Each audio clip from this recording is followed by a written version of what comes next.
I'm Mark Egly, here with the Lukita, famous for his days of playing basketball at Drake with Dr. Tom Davis there. Welcome. But today I'm going to turn him from being a basketball player into a football player and then a golfer. On the show this week we had some callers talking about the weight, the power, how they being 5'8" and only 160 pounds, not being able to hit it very far. And the big reason is I brought a nice NFL football that Billy Cundiff was kind enough to drop by. And he, again, is someone who understands in kicking, the releasing action. And it's not just in kicking or in tennis or baseball, the releasing action that it's important. It's for people that are 5'8" and 160 that want to hit it a long ways. There once was a runner named Barry Sanders that ran one of these things in the NFL. And I'm going to have Lou pretend that he is Lomas Brown, the big offensive tackle. But Barry Sanders was known for having more 50-yard runs in the NFL than any other player in history. And if you can imagine that the goal line is down there and Lomas has done a good job getting me open, but now as I get around here, I look, there's nobody ahead. Barry Sanders would say, hey Lomas, I can handle it from here and I'll see you at the goal line. But if you look at it from a golfer's standpoint, the strong left arm, if I get up here and I say, come on, hurry up Lomas, keep going, I'm going to get tackled behind even if I'm Barry Sanders. And so if you're a golfer, and whether you want to use your left hand to throw it over the goal line or your right hand to throw it over the goal line, I can't let Lomas stay here. I have to let the golf club head release and go over there without Lomas getting in the way. I have to be able to run and do this. So now, Alu's been working on his golf game too, and let's do the Barry Sanders Lomas Brown drill where he gets it back long, and you'll see his left side is not going to be dominant here. Lomas Brown has to go to sleep, and you're going to see Lomas just relax and say, hey Barry, go on over here. Alu, take a simple setup, small step, big step, take it comfortably back over here to the Lomas Brown position. That simple motion right there. And so I hope this helps answer some of the questions about the too powerful of left side. And now Alu, just for fun, can you set up here and show us this in full relaxing motion? I'm not asking Alu to hit it 300 yards with this 8-iron. I'm looking for a simple relaxing swing. Ready? Small step, big step, rotate over and fold up. And you see this relaxing finish position that he's into? He didn't use the massive strength against himself. So for the viewers, I hope this helps you to eliminate the power that works against you instead of for you. Thanks again, Larry Kotler, Andy Garman, myself, Mark Egly, and today a Lukita on ESPN 1700. Look forward to seeing you next week. Hello, it's Mark Egly with ESPN 1700, the Bogey Brothers.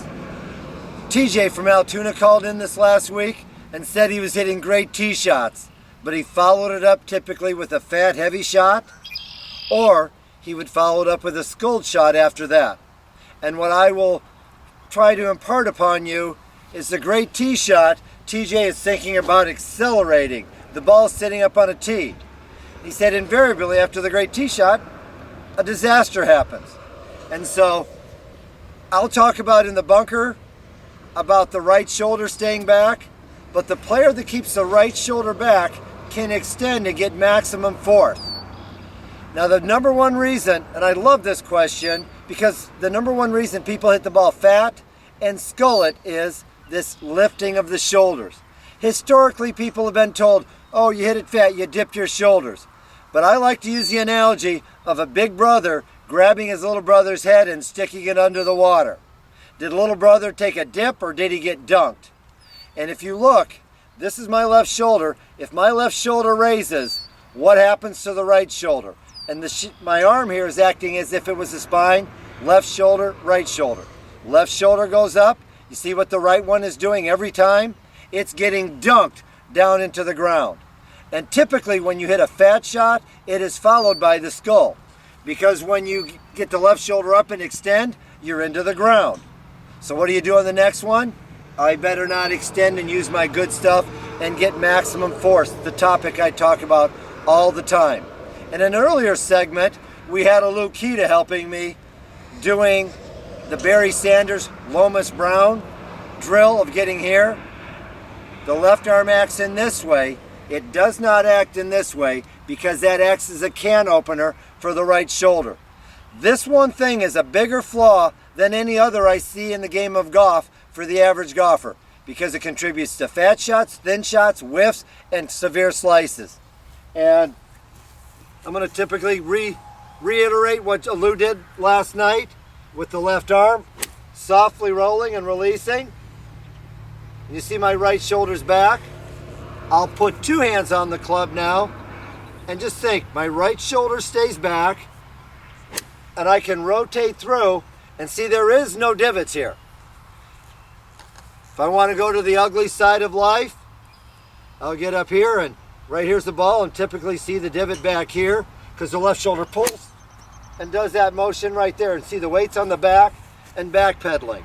So, as a relief for this, I want you to use my 1 foot drill.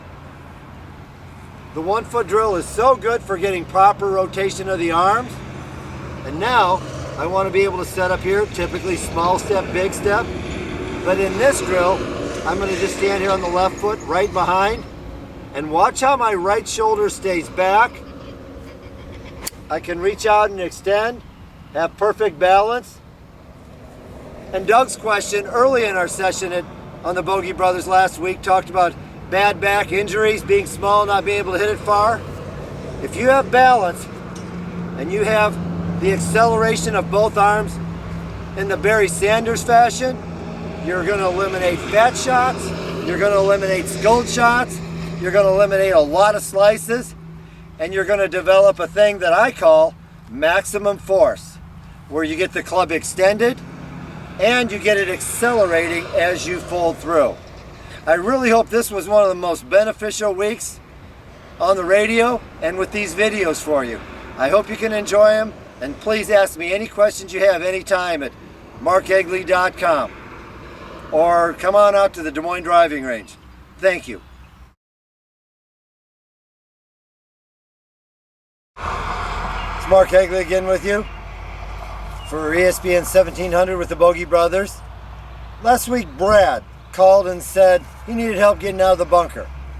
And I'm going to hit the first shot here and face away and do it the conventional way a PGA Tour player would do it. Very simply, feet are opened up, the club is opened up, but the big key they do is they keep their right shoulder up and back so they can accelerate through, real simply like this. Simple bunker shot. Now that we've covered what the PGA Tour player would do, what would we do in other situations? And the one thing I want all players to do is feel like they can keep their right shoulder back and hit down into it. The flaw of this swing is thinking up, where the player does this, hitting behind the ball, sculling it and shanking it. And I'll just demonstrate that now. They go, there's a big lip here, all of about 1.5 feet. Now I'm thinking I get here. Came out of the bunker, but pretty ugly. Now, simple way of doing this now is I want you to feel like you're comfortable and square. You can actually have the toe of the club hooded in a little bit and keep your feeling that your right shoulder is back and you get it to come over. And by doing that, I believe you're going to get out of the bunker a majority of the time. And I'll demonstrate that. Get my feet into the sand a little bit. Toe turned in a little bit. Just get the feeling I'm here. Down and over. Meets your number one objective of getting back. It may not be the way the PGA Tour player is doing it, but it helps you to get out of the bunker. And now for a real complicated one, I'm going to use my pitching wedge because it has a much sharper blade here on the bottom. And I'm going to come up here and step on the ball and get it down there. That's almost too deep. It's down there pretty good, and we'll throw some sand over it. But if I turn that toe in substantially, and feel like the toe of the club is going to go down and dig, we can get this thing out. It may not be pretty, it may run a long ways, but it's coming out. And thus, it helps you prevent the situation of staying in this bunker one shot too long. Thanks, and we're on to the next topic.